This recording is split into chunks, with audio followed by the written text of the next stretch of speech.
Technical indicators కానీ PCR కానీ RSI కానీ ఇవన్నీ చెప్తూ ఉంటాయి మీకు. బట్ వాటి ఒక రియాలిటీస్ ని మాట్లాడుకుంటే వాళ్ళ వీడియోని నేనేం అనుకుంటున్నాను మార్కెట్ పరంగా అనేది మీకు ఎక్స్ప్లెయిన్ చేసి ఎండ్ చేస్తాను. Hello friends, welcome to day trader Telugu.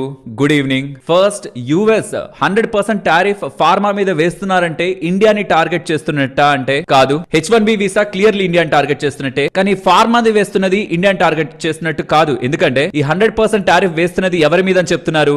Branded and patented pharmaceutical products. Branded and patented pharmaceutical products. US కి branded and patented pharmaceutical products ని ఎవరు ఎక్స్పోర్ట్ చేస్తున్నారని చూస్తే by country wise Ireland top ఉంటది, స్విట్జర్లాండ్ సెకండ్ ఉంటది, Germany third ఉంటది, Singapore ఉంటది, తర్వాత ఇండియా ఉంటది. మరి ఇండియా కూడా ఏదో ఒక ప్లేస్ లో ఉంది కదా అంటే అక్కడితో ఎండ్ అయిపోలేదు. ఇక్కడ ఈ లైన్ ని గమనించాలి. మనం మొత్తంలో ఫస్ట్ నే కాదు కదా, లాస్ట్ ని కూడా గమనించాలి. There will be no tariff on these pharmaceutical products if construction has started. ఏదైనా ఇతర దేశాల నుంచి ఇప్పటి వరకు యుఎస్ లోకి వస్తూ ఎక్స్పోర్ట్ అవ్వబడుతున్న ఫార్మా ప్రొడక్ట్ కు సంబంధించిన కంపెనీ యుఎస్ లో కానీ వాళ్ళ మ్యానుఫ్యాక్చరింగ్ ఫెసిలిటీని ఎస్టాబ్లిష్ చేయాలని ప్రయత్నిస్తుంటే, కన్స్ట్రక్షన్ ని స్టార్ట్ చేస్తుంటే వాళ్ళ మీద టారిఫ్లు ఉండవు. మీరు స్విట్జర్లాండ్ లో ఉన్నారు, ఒక ఫార్మా ప్రొడక్ట్ ని యుఎస్ కి పంపిస్తున్నారు. మీకు సంబంధించి ఏ మ్యానుఫ్యాక్చరింగ్ ఫెసిలిటీ అయినా యుఎస్ లో స్టార్ట్ అవుతూ ఉందనుకోండి, ఇప్పటికి కూడా మీ మీద టారిఫ్ జీరో ఫార్మా ప్రొడక్ట్స్ మీద. ఇక్కడ ఇండియా రిలేటెడ్ గా మీరు అర్థం చేసుకోవాల్సిన ఇంపార్టెంట్ థింగ్ ఏంటంటే, ఇండియా చేసేది branded or patented pharmaceutical product business కాదు, మెజారిటీ కాదు. యుఎస్ కి వెళ్తున్న దాంట్లో మెజారిటీ ఇండియా సప్లై చేసేది